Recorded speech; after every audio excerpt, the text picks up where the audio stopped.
English translation 10th contact, Wednesday 26th of March 1975, 1520 Ichars. It is now time to speak about things that are very important in the sense of the development of the consciousness and of the spirit of the human being of Earth. Concerning this, I do not wish to address any questions in the time ahead, unless they are related to these remarks themselves, something you please want to understand. The human being is bearer of a spirit that does not die, and that, even in deepest sleep of the human being, never sleeps, that records all thoughts and impulsations, that tells the human being whether his or her thoughts are right or wrong, if he or she has learned to pay attention to it. This spirit within the human being is the bearer of the creational realm, and it is characteristic of all human beings. It is incomprehensible that the human being speaks of a heaven and of a kingdom of heaven in him or herself, and does not simply content with just saying, creation, truth, knowledge, essence of wisdom, spirit, consciousness, and existence.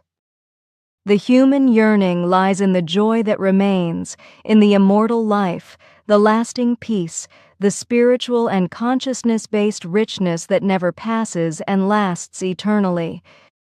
Firmaments and earth will pass away, but truth, knowledge, essence of wisdom, and spirit will never be variable or pass away. The spirit and the consciousness keep a lookout for the absolutely fully developed, for harmony, for peace, cognition and recognition, for knowledge, essence of wisdom, truth and beauty, for love and for the true being, which are altogether of absolute duration. They all together result in that which forms the spiritual kingdom. They are all present in the creational.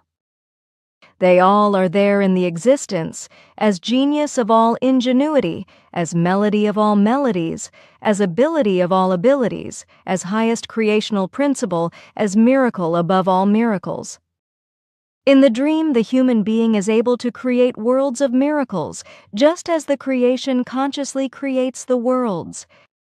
For the human being, this ability grows out of his or her consciousness, which in the existence is present in him or her, in the same way as all miracles are present in him or her. He or she himself or herself is the kingdom of heaven, the kingdom of the creational. That is why the ancient philosophers of the earth spoke of the human being as the microcosm in the macrocosm, because everything that is contained in the universe is also present in the human being. The dimensions of the inner within the human being are endless.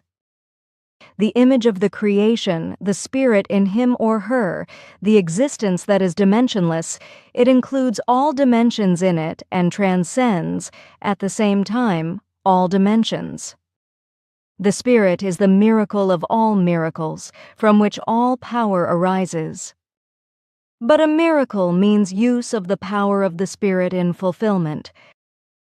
The human being, however, takes a miracle as a basis for something for which he or she lacks all possibilities of a logical explanation. If a human being is happy, then his or her happiness comes from within, because happiness is a self-created state, but happiness is never a location.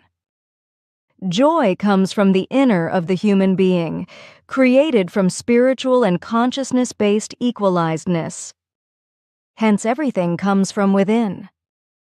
The things in human beings that seem to form the cause of happiness are only the external occasion for the happiness in the human being to express itself if he or she has been consciously working towards it. But happiness is something that also belongs to the innermost, to the spiritual inner core nature, and it is an inseparable attribute of the existence of the creation. Unending happiness and unending power are contained in this existence. The human being may be externally old, but this is only a transitional matter. 50 years ago, he or she was not old yet and will also no longer be old in 50 years when his or her body is dead, because only it can become old and frail. The spirit, however, remains eternally young and is never subject to signs of aging. The age is something like the youth or the childhood, like worries, grief, or problems, something that passes in the same way as all external conditions and experiences of the world pass. What is lasting is the existence of the spirit, the truth, the knowledge, the essence of wisdom, the reality. It is necessary to recognize them and to build them up, because only they make the human being free. If the human being recognizes the existence of his or her spirit, then the old age can no longer inflict anything on him or her. No worries, no grief, no problem, no changes, and no vicissitudes of the life and the surroundings, the environment and the world will still be able to cast him into sorrow. Essence of wisdom is an kind, immense might. Essence of wisdom is light. And wherever light lights up, darkness and unknowledgeness disappear. Unknowledgeness, however, is the real darkness, and this one is overcome by the light of the wisdom. Essence of wisdom is a characteristic of the existence of the spirit and the consciousness, and carries within itself the qualities of the happiness, the truth, the knowledge, the equalizeness, the beauty, the harmony, and the peace. Essence of wisdom is light. But essence of wisdom is also the characteristic of a human being who has recognized the existence of his or her spirit and of the material consciousness and who works with it based on the laws of the creation. Essence of wisdom is consciousness unfolding as well as use of consciousness power and use of spiritual power. Essence of wisdom and spirit, as well as consciousness and truth, are each two things that constitute one, just as the sunlight and the sun are two things.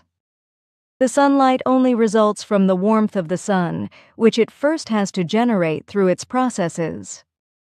But so, too, there is an all-creating existence in the universe, which existence creates, by virtue of own powers which, following certain creational laws, follow as truth, knowledge, and essence of wisdom, the endless aeons constantly and unswervingly, according to a given equal guideline, and give life.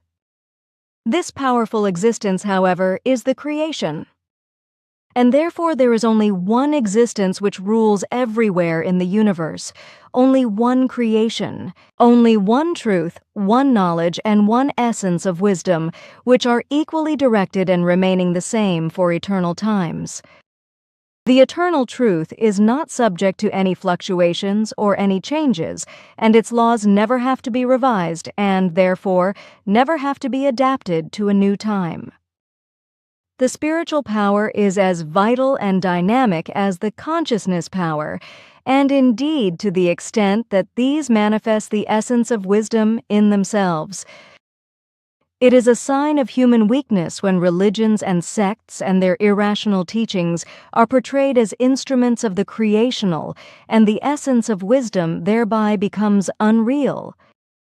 The human being is then looking elsewhere for power, freedom, joy, and light, just not where they really are. Essence of wisdom is a distinctive attribute of the creation, which dwells as a part of the creation, as spirit in the human being. Therefore, the human being should multiply his or her knowing essence of wisdom through his or her consciousness, and accordingly she or he will recognize the creation. She or he should multiply his or her search for truth, and accordingly she or he will know about the power of the essence of wisdom. Cognition of the truth brings liberation from all restrictions.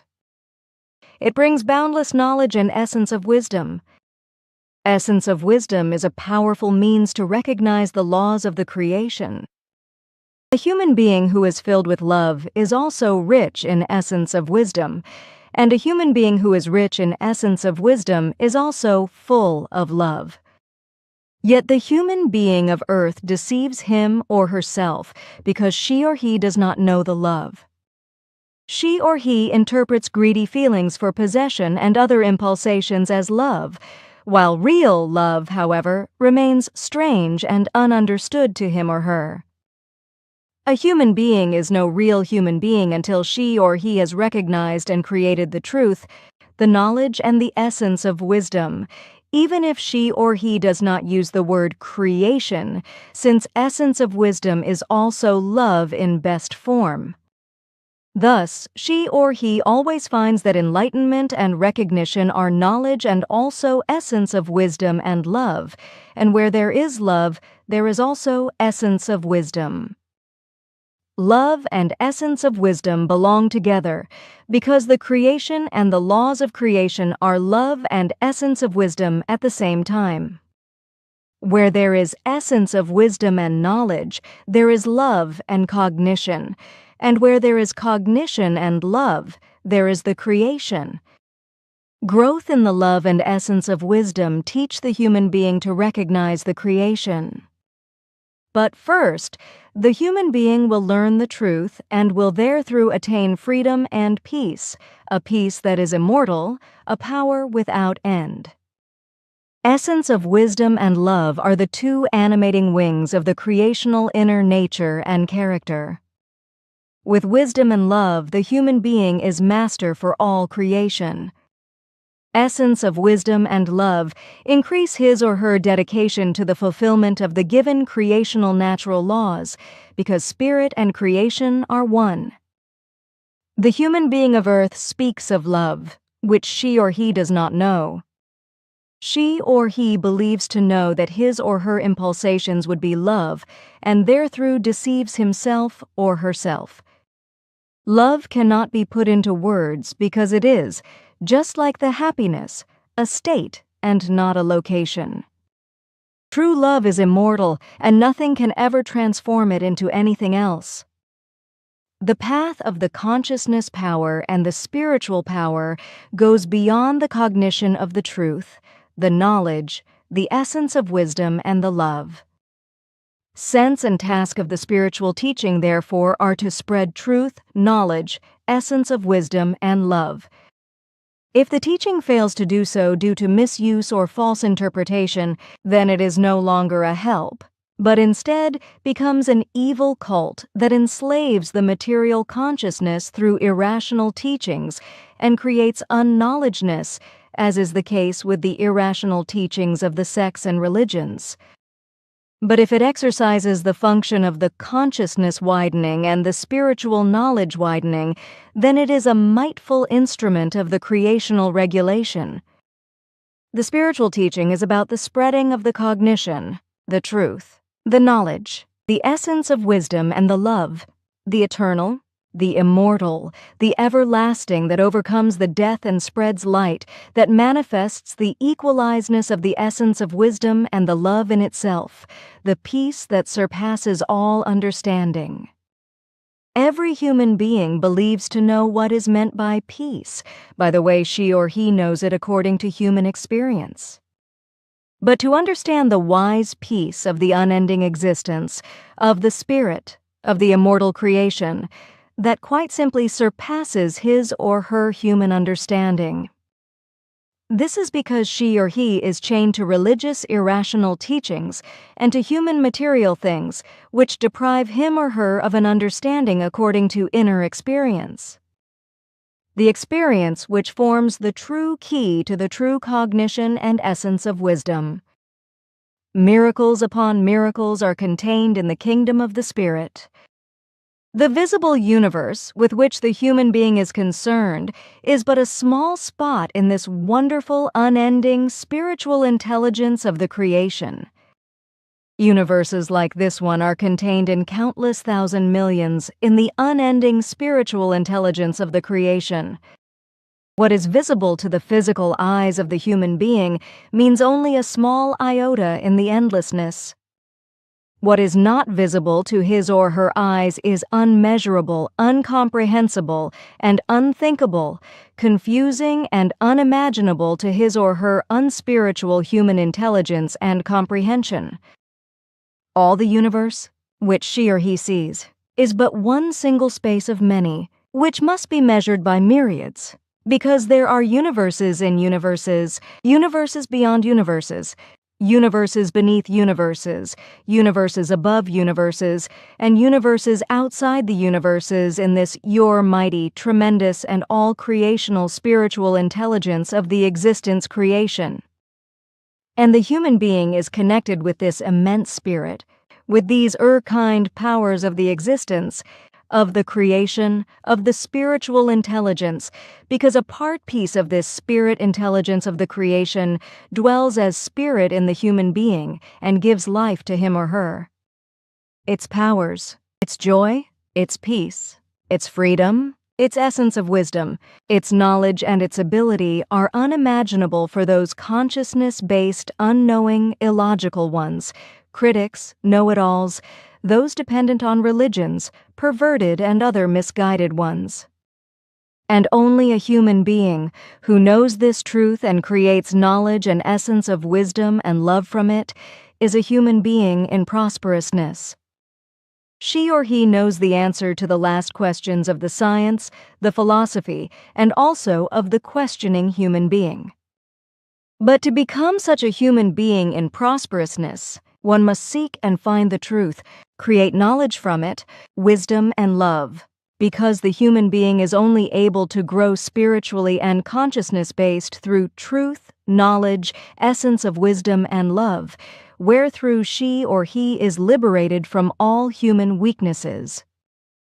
She or he is no earlier enlightened and completely liberated than when she or he remains constantly and continuously in thought in the unending creational spiritual reality. The spiritual intelligence is enlightened by law-based spiritual principles and is directed toward the creational inner core nature, the absolutely full development and the power of the creational itself. This is in contrast to the human intelligence, because the human material consciousness is generally concerned only with individual things of the material world. But this has the consequence that the human being is constrained and hindered in every direction, indeed even captured, oppressed, plagued, and tortured by all possible forms of mishappening, weaknesses, and enslavements of all kinds. Hence, a self-analysis of the individual human being is one of the most essential methods for finding the truth and for going the way of the consciousness-based and spiritual evolution. Thus, it is necessary that the human being continuously checks his or her thoughts and sees what kind they really are. She or he has to make sure that she or he is ultimately always guided, led, and destined by creational philosophical principles and realities, by creational natural laws. In the human being, the constant conscious feeling should reign that she or he belongs to the creational, with his or her actual spiritual breath, his or her actual spiritual being. Consciousness-based, it shall be clear to him or her that his or her actual spiritual being is inseparably one with the creational, so as to overcome the material outer world in this consciousness. This creational philosophical truth and cognition should always, first and foremost, control the human thinking, feeling, and acting. Because only the one who is one with the Spirit can in the long run recognize and also do good, because she or he has the capabilities of the creation in him or herself. Nothing negative in the unending universe can affect and enslave him or her anymore. Besides this creational philosophical consciousness, there is still the practical, dynamic, creational one. That is, the mystical consciousness, which consists of the perception of the one reality in all things. May the human being therefore be a practical philosopher and mystic, and perceive the reality in the changeable passing forms. After all, what is a human being? She or he is only a figure and a name. If one takes away the name and the figure, what is still left of him or her? There remains the fundamental essence, the existence, the spirit, and the overall consciousness block. That human being who overlooks this is pushed away and around by the slightest breeze of the wind, instable, without hope of rescue, and always striving to still find a firm hold somewhere, which, however, will never offer itself to him or her unless she or he seeks and finds the fundamental truth. Thousands of millions of human beings of Earth or other worlds look up to the stars of the firmament without any results or cognitions. However, those knowledgeable about stars, by looking up to the firmament, discover new worlds and write books about it. But what they see and recognize, others are not able to see and recognize, even if they can look up. Despite their seeing eyes, they are blind. The situation is similar with the ordinary and simply consciousness-based, simple-minded.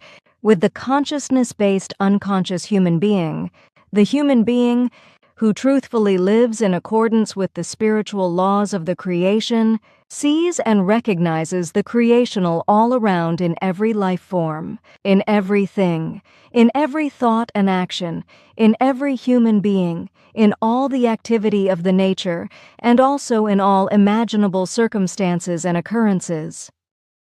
The ordinary human being, however, who is consciousness-based, simple-minded, and impaired by religions or other unreal teachings, is neither able to see nor to hear, nor to recognize even just one iota of the truth. His life is unconscious, but all the more pressed into human material paths. As a result, she or he is blind, deaf, and unknowing. The human being who follows the laws of the creation becomes the most prosperous and fearless creature. His or her will is insurmountable, his or her dedication unmeasurable and endless, and his or her essence of wisdom and his or her love permanent and absolutely fully developed, not capricious and not full of doubts, like generally those of the ones who are dependent on religion and of those who are otherwise led into the unreal. His or her sense resembles the vast, endless ocean and does not allow to be taken out of his or her stillness. She or he does not tremble out of anxiety. May she or he therefore unfold his or her spiritual sense, which is no longer reached by any perverted negative power. The sense which no longer grants shelter to any negatively perverted thought and also pushes away all positively perverted thoughts and actions. Only an equalized sense which is rooted in the creational service, in the creational essence of wisdom, its knowledge, its love and joy, which are more real than all the material walls all around and the human environment, is valueful and serving the development of consciousness and spirit. May the human being consciousness-based be always great and constructive. The spirit, the source of all unending creational upbuilding, is itself the innermost inner core nature of the human being. The human outer nature, however, is full of limitations, because it is not the inner core nature itself, but only its shell, its material body, a limitation, a matter leading into delusion, the source of hardship and pain, limited in cognition and will, in readiness to make sacrifices, in freedom, love, and happiness. If the human being views his or her fellow human beings only externally, materially, then she or he sees nothing but the form and shape, the material of this particular human being. If, however, she or he sees the fellow human being with the consciousness-based and spiritual eyes of the cognition, and knows that this all-witnessing consciousness in him or her is also present in all others, even if it is unrecognized by them, then the way in which she or he sees his or her fellow human being changes fundamentally. She or he then no longer simply sees a man, a woman, a girl or a child, but sees the fellow human being as bearer of a creational spirit, which knows about itself, about its existence, and wishes to reveal itself through everyone, if only the opportunity to do so would be offered to it. The one who knows the truth sees the fellow human being based on this knowledge and cognition, because she or he sees the creational in him or her. At the very least, she or he now already knows more than she or he knew before she or he recognized the truth.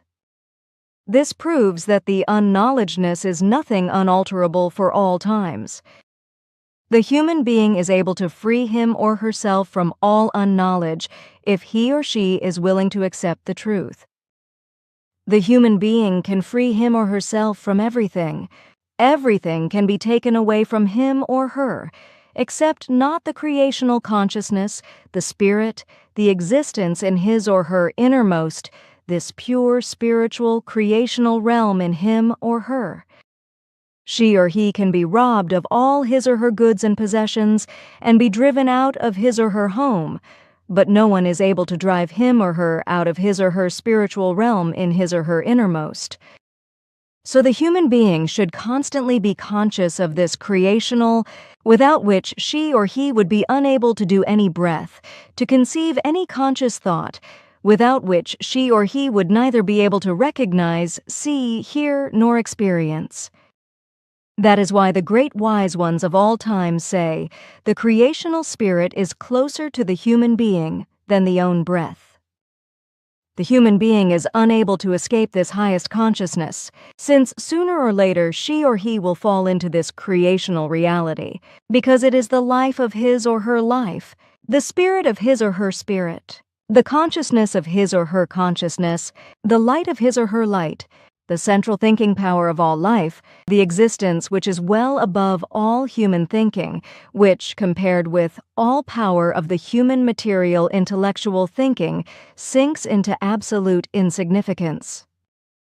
It, the spirit, is able to live without the light of the physical eyes, just as it is able to live without hearing, arms, legs, and even without the outer intellect of the outer material consciousness. However, there is always still something present that enables it to continue living, namely its own creational power.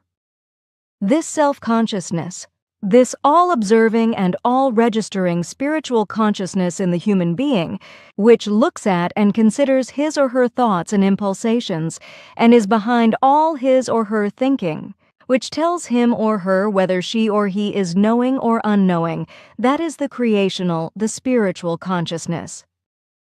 To ponder again and again that the Spirit is almighty, ever-present, all-knowing, and beyond that, unending happiness, unending beauty, unending value, the value of all things altogether, lets the word creation become the absolute significance for the human being and brings forth evolution-based developmental changes in him or her. As often as the words spirit and creation are impressed upon him or her, psychological changes of the greatest material consciousness-based significance take place in him or her. His or her feelings and all his or her senses change. The clearer his consciousness-based intelligence becomes through this, the more, as a result, his or her personality gains in power, and the more prosperous his or her life becomes by this. A wise one full of consciousness sees what will happen in the most distant future, perhaps not until thousands of millions of years later, and she or he has the entire past of the life forms and the humanity in front of his or her eyes. Greatest knowledge is thus added to him or her. But how is that feasible? Such a human being provides the necessary prerequisites for this in his or her inner being, in the spirit. Just as light can be perceived through the closed eyelids, there is admittedly in every human being creational presence, however the entire spiritual realm only visible for those who are also actually able to look inwards through their inner eye. It can only be useful to those who provide all the necessary prerequisites. Each human being carries within him or herself the whole kingdom of the spirit, but it is covered over by the unused material consciousness and struck by unknowledgeness, erroneous assumptions, not absolutely full development, bad things, errors and limitations of all kinds, which must be transformed into the opposite through the recognition and acceptance of the truth. All these bad things must be dissolved and cleared up by the human being consciously developing abilities which are opposite to everything negatively perverted and lead to a neutral equalization. The path of the experience of the spirit is accelerated through the unfolding of the consciousness and the conscious searching as well as the gathering of knowledge of the truth, and this unfolding leads to the true and all-embracing cosmic-wide essence of wisdom and love, due to the cognition that the creation is present in everything. The human being is one with everything in the creation, in the truth, essence of wisdom and love, in the kingdom of the Spirit. That truth and essence of wisdom, that the human being is separated from each other by space and time and the body, something which, however, is overcome through the inner experience. Essence of wisdom and love united, knowledge and truth united.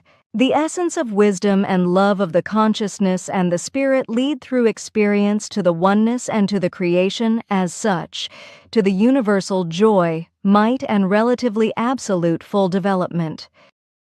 Since the human being does not know the creational and is misled by irrational teachings, in particular by sects and religions enslaving the consciousness, she or he makes a great many mistakes, searches for the true treasures in the wrong place, and thereby violates all nature-based and creational regulation and all rules of the laws.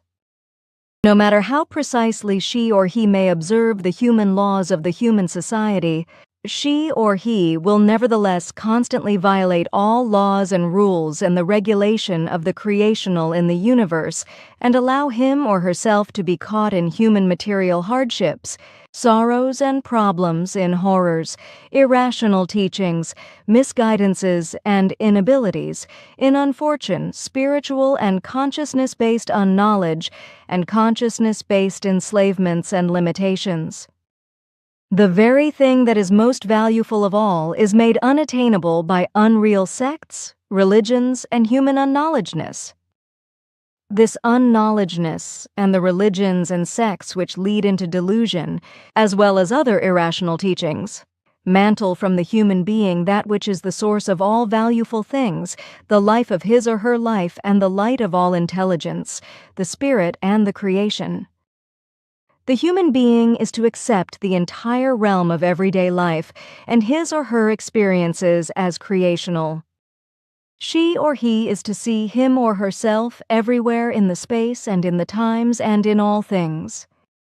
She or he, him or herself, is to be everything and is to awaken the creational in everything and bring it in this way into recognition and experience.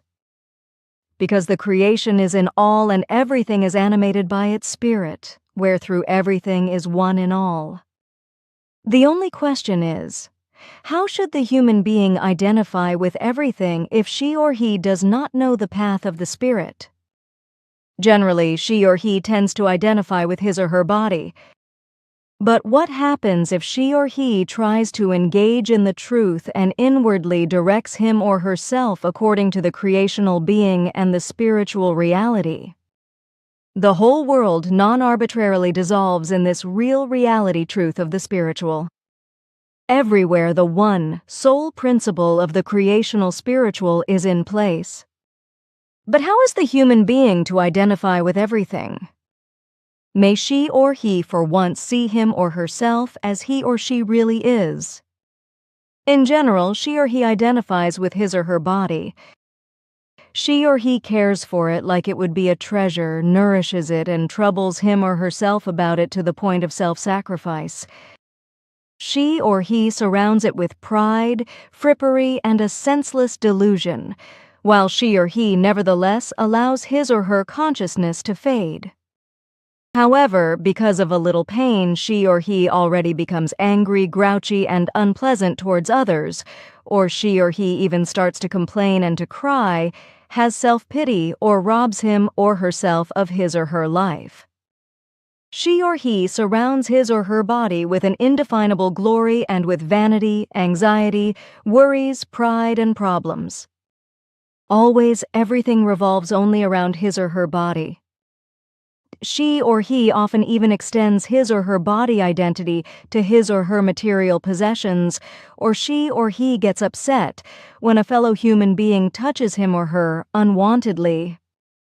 But what, on the other hand, will a human being with recognized consciousness-based and spiritual truth do?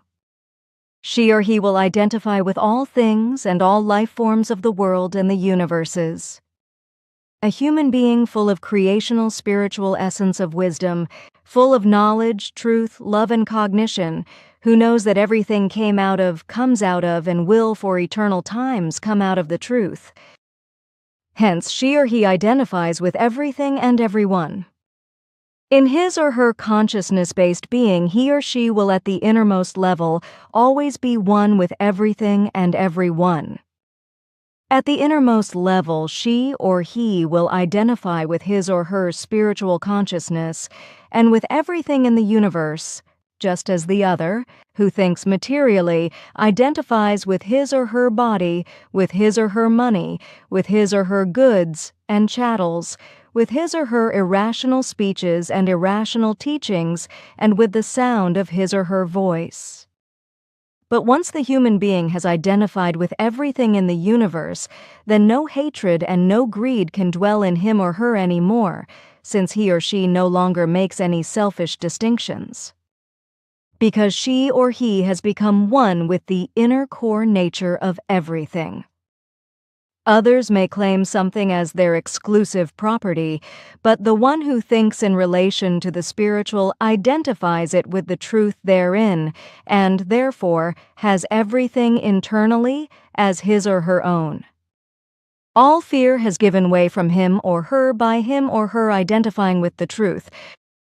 This truth of the creation and of the spirit, with which she or he is one, even directs the hand of the enemy, which wants to rise up against him or her, so that it falls back on the enemy, him or herself. The one who is thinking in relation to the spiritual is safe and protected, and the entire nature is friendly-minded towards him or her. In fact, even his or her enemies must eventually serve him or her. With their attacks, they cause the powers of the consciousness-based rationality to unfold in him or her to even greater power and might, and overcome everything evil, villainous, and perverted. The enemies ultimately only contribute to the growth of the one who thinks consciously and creationally, and to the recognition of the truth. They want the evil, terrible and bad, for the truly thinking one. They think they can destroy him or her through criticism, know-it-all attitude, lies and calumnies, through objections, irrational claims and irrational teachings, through ridicule and condemnation. But they only harm themselves, because their doing is evidence of foolishness and unknowledgeness. And from this, the one thinking creationally learns even more and becomes still greater and mightier in the spirit and in the consciousness. Are such truths, perhaps, manipulative suggestions? It would be a delusion to maintain that, because it is completely wrong. These are absolute truths. Generally, the lives of those who think wrongly, who are confusingly led and who are dependent on religions, are full of evil suggestions, full of imaginary concepts, irrational teachings, and delusional assumptions. The only possibility and the only means of remedying these injuries are to fundamentally recognize and to follow the truths that deactivate all human brain delusions, and to allow the highest creational spiritual and, of course, the material consciousness-based powers to prevail. All unreal suggestions and human imaginations become corrected by the human being realizing, I am a part of the creation, which animates me as a part piece, as spirit.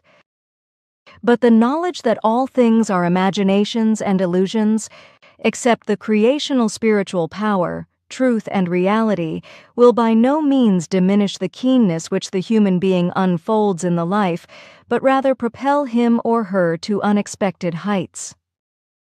Only that which is true and which will remain truth can be regarded as truth, something on which one can rely in eternal times, and which is never and under no circumstances ever in need of revision. Truth never has to be adapted to another and a new time, because it is permanent for all times. It is eternally remaining the same and always sounds the same, even if it is spoken in other words. It is the rock upon which one can build in eternal times and in all spaces. The truth was before the life, and the truth is also after it. What only has a short-term continuance is a danger, a bad deception, an irrational teaching. Creation and truth are always the same. Today and tomorrow, they are always remaining the same and of eternally equal value. They do not change, neither by name nor by form, as the creation and the truth are nameless and formless.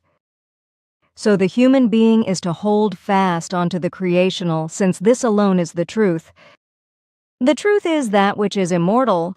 Like the creation as such, it is that which is eternal in time, that which is relatively absolutely fully developed, that which is worth all energies and the total investment of will by the human being, because with it the human being does not fall prey to any deception.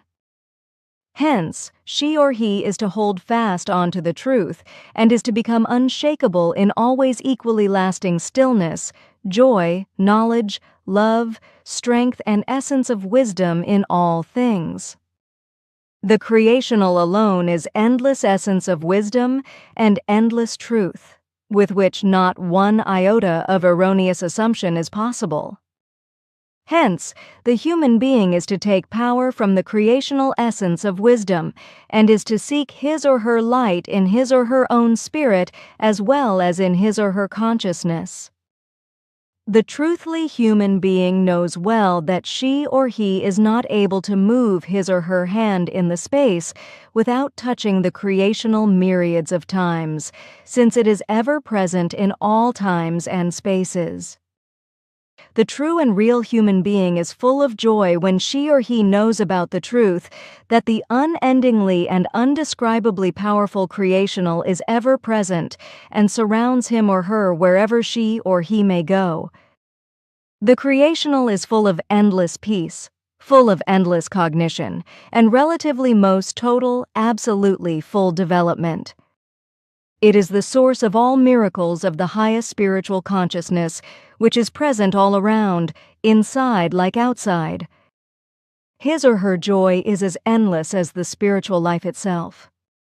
In order to make rapid spiritual and consciousness-based progress, the creationally thinking human being regards everything and everyone as creational. As soon as she or he sees something, she or he sees the creational. Behind all, and also in the forms of manifestation of the creational itself, the creational always stands in front of him or her.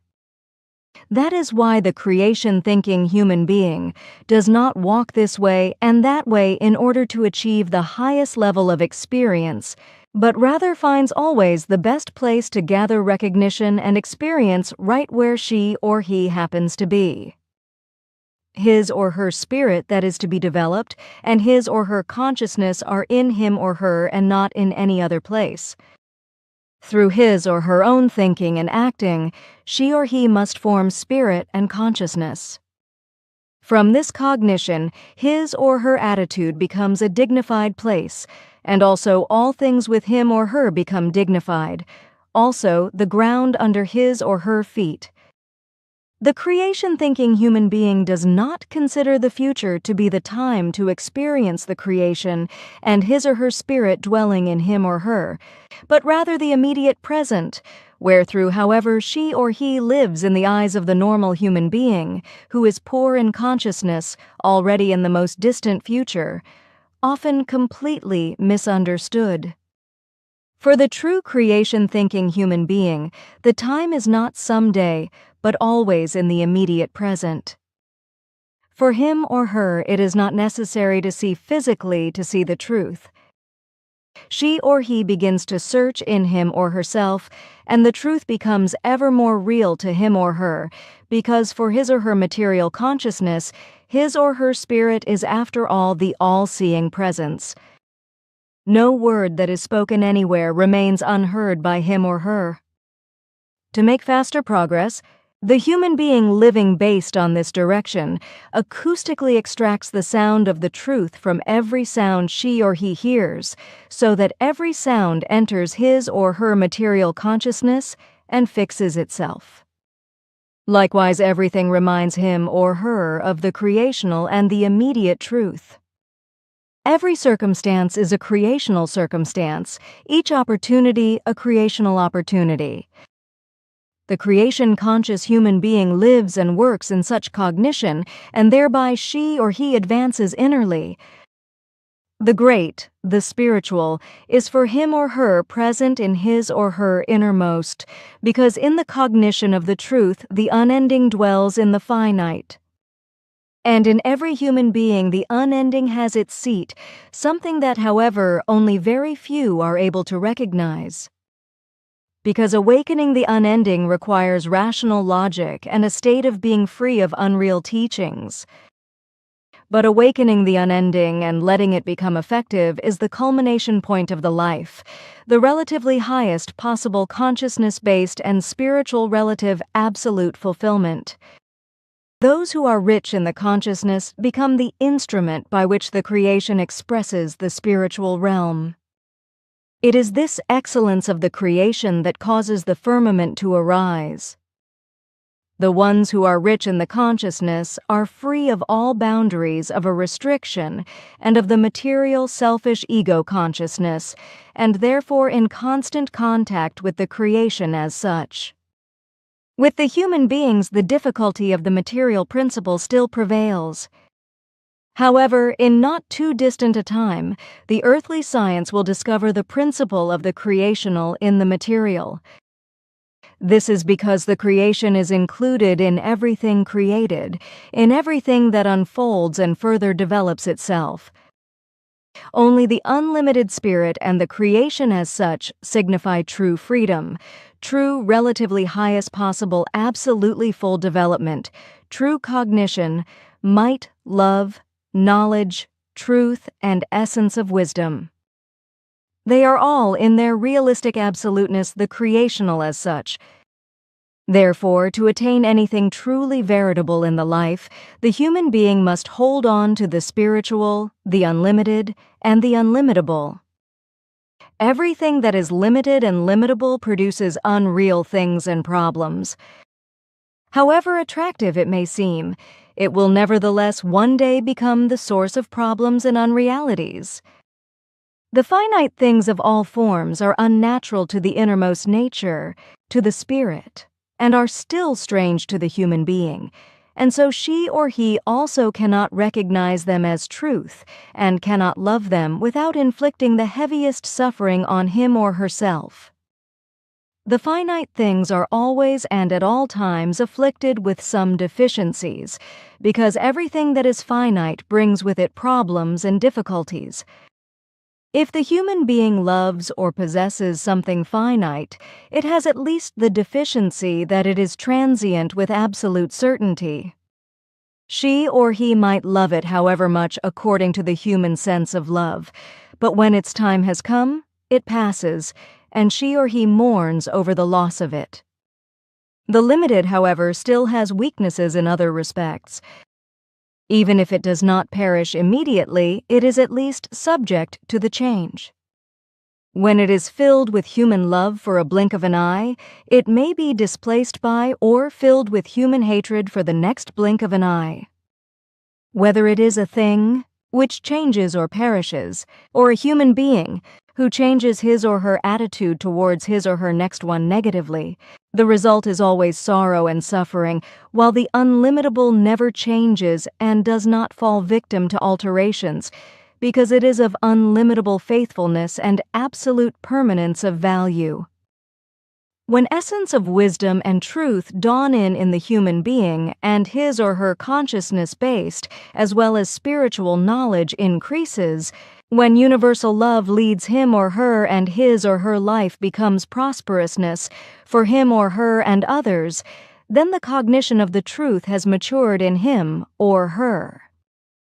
Then she or he will become conscious of the part of the creation in him or her, of the spirit, of the spiritual realm.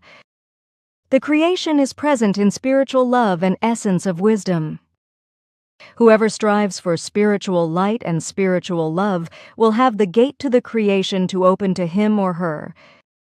If the human being loves the truth, then she or he loves that which is relatively absolutely fully developed and wonderful and manifests the spiritual realm in itself, because it is also the way to the realm of the essence of wisdom. May the human being become conscious of the creational presence and let the spiritual intelligence shine forth from everything. She or he is to recognize that even in the wide, unending and open space, the eyes of the creational are directed towards him or her, and that the creation is the true intelligence, and sees him or her with the eyes that retain everything and are endowed with senses that are able to give an answer to everything. She or he shall therefore consciously live spiritually under the eyes of the creational, live with the consciousness of the spiritual, which is infinite power, of which she or he must always be conscious. In that case, she or he can never be powerless. That is just wonderful, Simya-se, and I feel really happy after your explanations.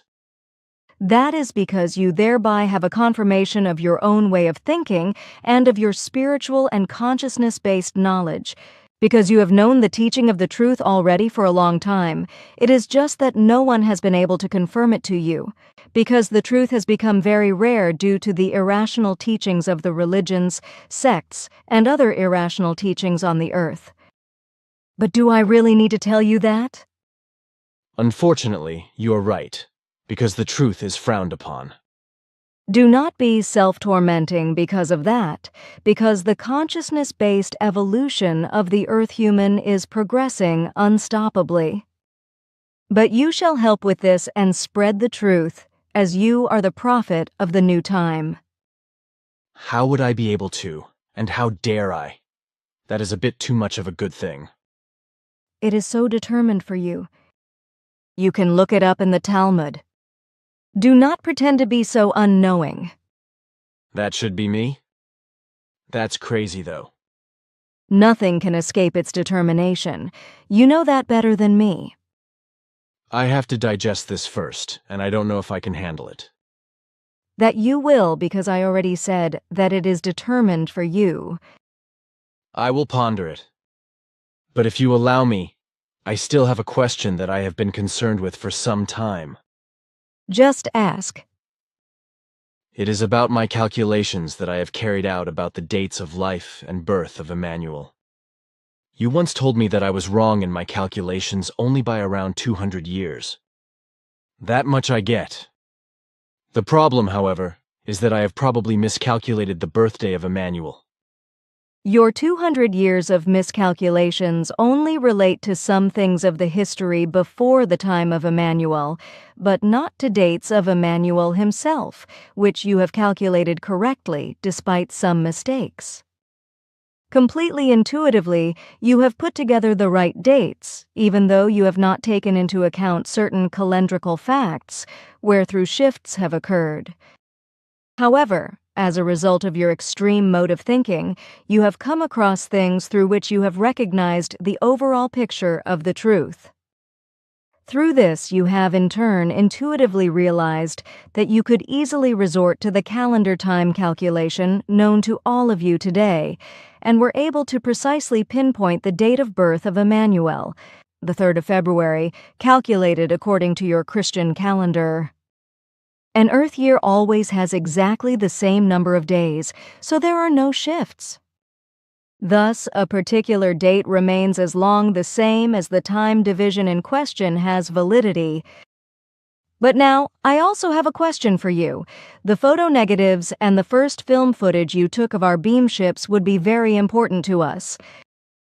Although they are your property, if you could leave them to us, it would be very useful for us. If you need them, I will gladly give them to you, because if necessary, I can have more copies made from the photos themselves. But can you explain to me why the negatives in the film are so important for you? They are not only important for me, but for us, that is, for our scientists. In the photos that you handed over to me, we have noticed some things that were previously unknown to us, but which are visible in the pictures. In particular, it concerns the guide beam of the antenna, which attracts energies. Please tell me more about it, because such things interest me. I am only allowed to do that if it is meant for you alone, because it is about secrets that you must not disclose. But I am allowed to openly explain to you that this is about a completely novel phenomenon in connection with the change of the earthly atmosphere, which makes previously invisible energies suddenly visible. That explanation is enough for me, thanks. You are able to astonish me again and again. It touches me every time very strangely when you suddenly cut yourself off from your interests so as not to get me in difficulties. This is a completely strange phenomenon to me, which I have not yet been able to detect in any life form. But every life has certain individual characteristics. Of course, but this one is completely foreign to me. But I also feel that it is connected with a great selflessness that banishes all egoism. Do not make me better than I am, because even I am egoistic. Do not deny yourself, because I know you very well in these things. I know that your egoism is only a play to deceive others, because otherwise you would be exploited. Please, Simyase, let us not always talk about me. Of course, it is uncomfortable for you, I know, but from time to time one has to discuss such things as well. But let us leave that for today, because it is again time for me to go. At our next meeting, I will continue in the teaching of the spiritual knowledge, as it is the most important main task of our contacts.